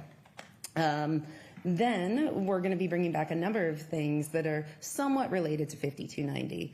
I would say that the good thing is that it gives us an opportunity to look at what other jurisdictions are doing as well, and we're taking the cues from a number of them. One of them is that most jurisdictions I've talked to have been reviewing their permit fees and raising them. We have some of our permit fees, like our building permit fees, that have not been adjusted since 2008. So we're maybe a little overdue in having that discussion about what cost recovery really looks like. And that part of it is a policy decision. So we'll be pulling together all of the information and coming to you and seeing, how much do we really want to be charging for permits? And then I'm sure that will be a robust conversation. We're also going to be looking at expedited permitting. So currently we have expedited permitting pathways for garages and for tenant improvements. If you go back to that list, that's not very many of our permit categories. And so we'd love to have a discussion with you all and talk about, what are the areas that you would like to see us expand expedited permitting for.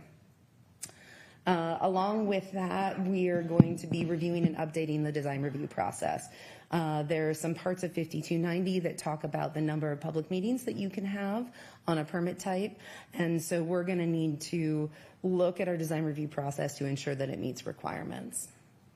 And finally, the implementation of a number of other additional streamlining efforts. So you'll be hearing throughout the year things from us that we're coming back to and saying, okay, these are the things we've identified. These are the areas where we're not meeting the timelines right now and where we need to make some changes. So, yeah, you'll see us a lot. And with that, that's the end of my presentation. And just see if there are any other questions. Thank you. Okay. Council members, we are at the end of the agenda. It's time now for reports. City Manager report, Steve Kirkley, please. Yes, thank you, Mayor. Just two items, more logistics than anything. So tomorrow morning is our annual legislative meeting with our 25th delegation here in the council chambers. That's tomorrow morning at 7:45. All three of the members from the 25th delegation will be here to meet with you. And then next Tuesday is a study session, kind of what Meredith just said. It's going to be on the comp plan. And this will be a preview on January 28th. Currently, there will be a public hearing on the comp plan, which really starts your first formal review of the comprehensive plan, which has been approved not approved, but the Planning Commission has completed their work and made a recommendation, and now it comes to you all for the more formal review and eventually your approval of it. That's the extent of my report. Thank you, Mr. Mayor. Thank you. Let me start with Councilmember reports. Councilmember Whitting. I'm going to pass tonight. Thank you. Councilmember Johnson. Thank you, Mayor. I wanted to comment on a few comments that were made tonight, and they've always it's almost slightly felt a little bit insulting to some of our constituents, the way that our process is for speaking. And I know that there's some good intentions behind it, and there's some reasons behind it, but I think sometimes the intentions and the reasons sometimes, if left alone, kind of squelch the hope that we have. I remember many years ago, before being elected to council, kind of going and speaking in a deal and having the buzzer and the timer and all that stuff going on, and we did have some timelines, it's true. But you're already nervous as get out to talk publicly, and then to have kind of this, ending so briefly sometimes is a little tough. But let's forget that for a moment. I remember when I did get first elected, there were some hot issues, and we'd have this whole thing would be lined up with people. And so to have a 3-minute increment, you had to have some time frame, because if you had 40 people that wanted to talk, you'd be here for 4 hours. So to have that limited 3-minute made sense. But now that things are going a lot smoother and we're not getting huge protests into the chamber, the max we usually get is 3 to 5 people or whatever. Seems to me there should be some allowances if someone wants to finish a sentence or to kind of continue. There should be some allowances that the mayor, I think, should be empowered to do if he chooses to, or whoever the mayor is at the time. And so I'm not going to go into that. But and especially the other thing too, going on to the comments for what's the one we just had here? Public hearing. You get 2 minutes. And many times you'll have constituents who will sit here for 2 hours, the public hearing goes on, and then they get 2 minutes, and there's maybe 2 people that are going to speak, and they can't even finish something in 2 minutes. I think we need to look at that. There's been many times where I just cringe, thinking that they just sat here for 3 hours to speak at a public hearing, and they've now even got down to 2 minutes. It almost goes against the grain of free speech. And again, I see the intent, but if there's no crowded halls here, and a person has a thought process, there should be we need to maybe revise this a little bit, to not feel like we're cutting people off or they feel like they have to rush because they want to articulate a thought to us in a meaningful way. So anyway, because it was brought up tonight by, I think it was Doc, I think that mentioned that, I think I wanted to articulate because I've been thinking that for a while. And so whatever council wants to do, if anything, that's up to us collectively. I did want to speak to Colleen in my personal time as a council report on that school issue, because I can do that now in my own time.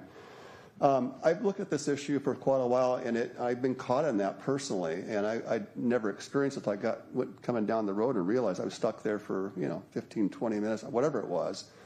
And the temptation is to want to go around that, which here in the school zone, the potential for a public safety accident for a child or a parent or a car is just there, but yet you shouldn't be able to stop a road.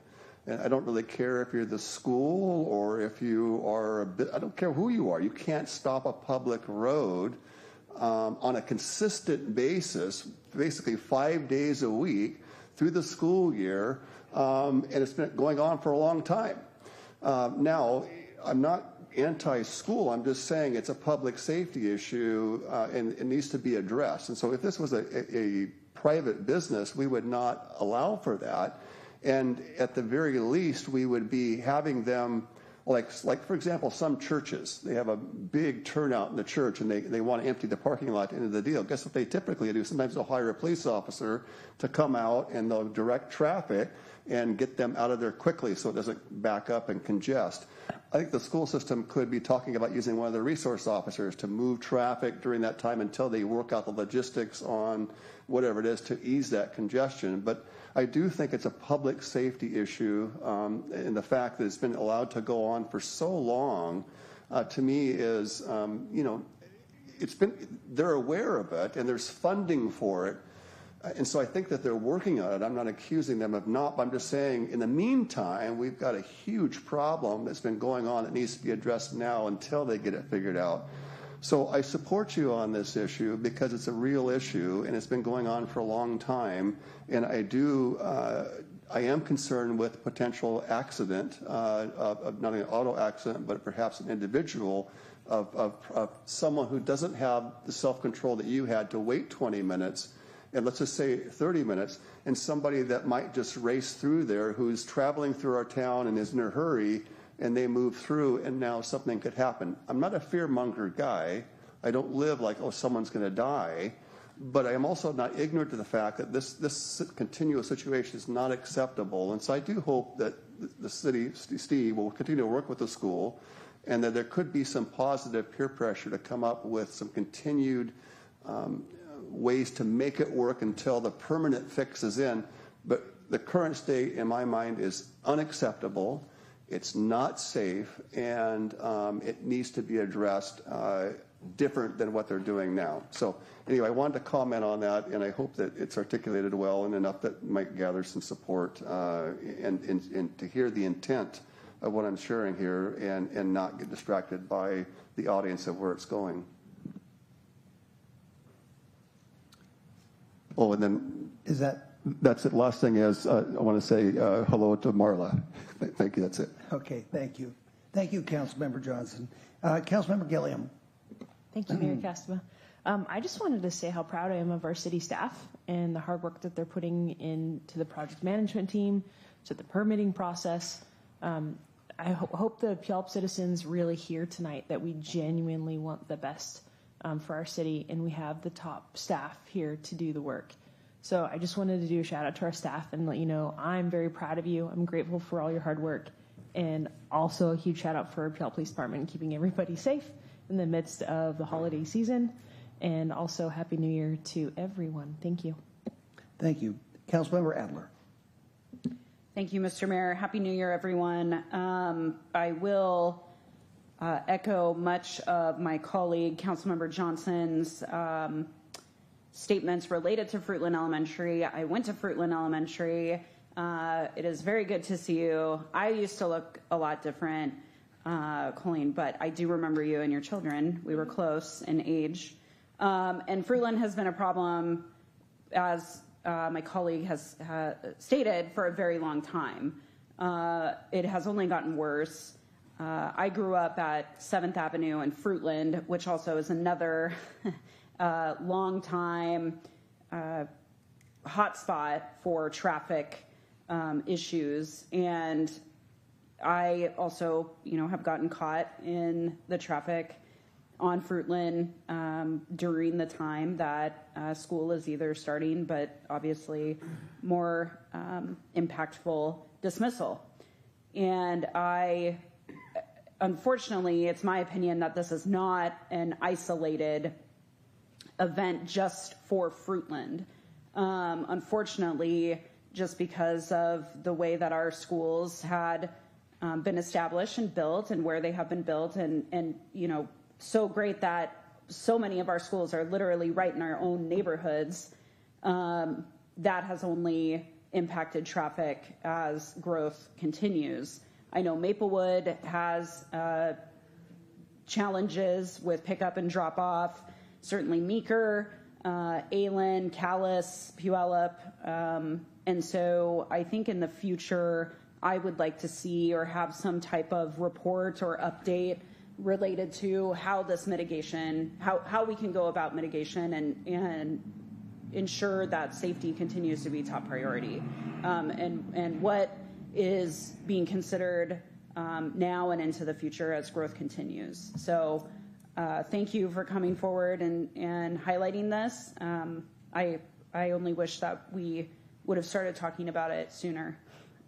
Secondly, I appreciated also the comments tonight related to parking downtown. I love talking about parking downtown. I will talk about parking downtown anytime.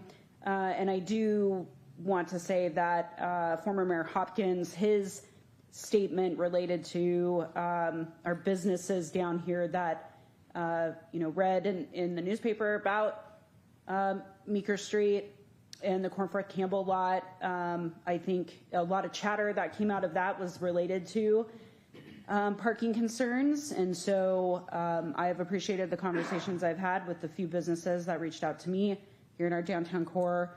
And, we worked through the parking study and updating our parking regulations last year, 2024. And what I learned out of that is that we also have parking stalls that are regulated.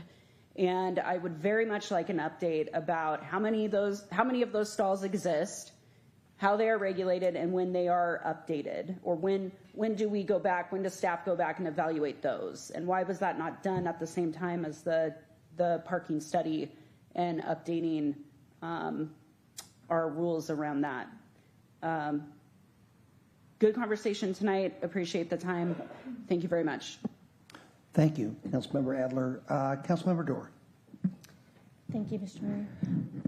I just want to give a quick update on Central Pierce.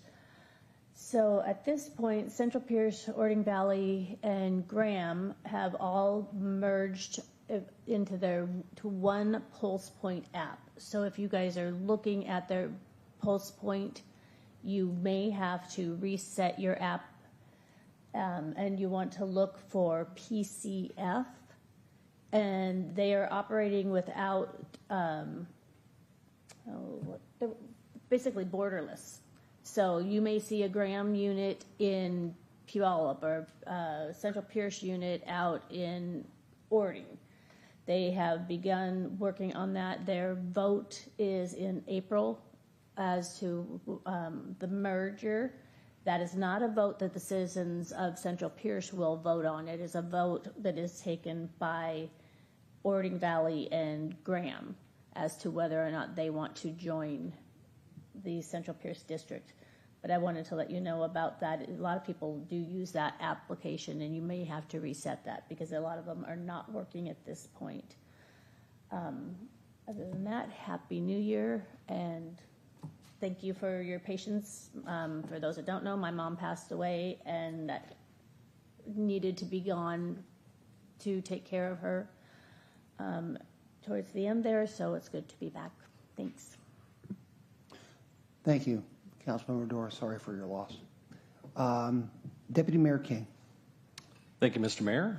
Happy New Year. Glad to be back. I echo everything that my colleagues had mentioned regarding Freeland. That seems to be an ongoing situation. I'm excited to have conversations about seeing what the potential and opportunities are for some of our school resource officers to help direct traffic and create a little bit more of a safety element there, if it's possible. Excited to hear more about the second reading of the water sewer billing rates. I know that's been something that some of our constituents had major concerns over, and so I'm looking forward to seeing how that transpires and helps everyone out a little bit, at least.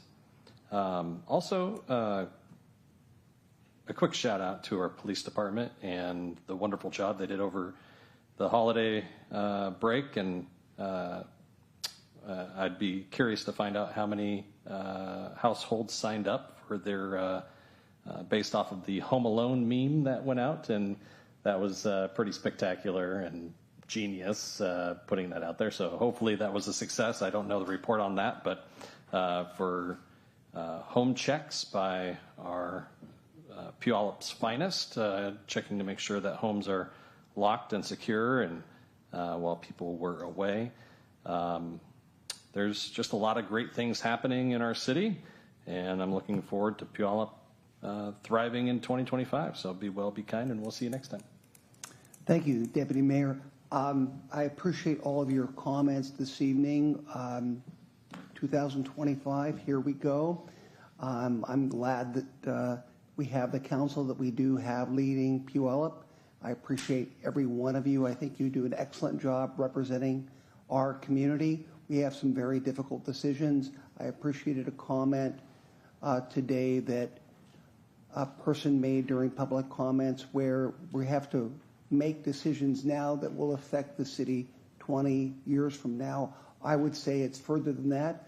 I know that Councilmember Johnson's great-grandfather, I believe, sat on the very first city council for the city of Puyallup way back in the 1890s.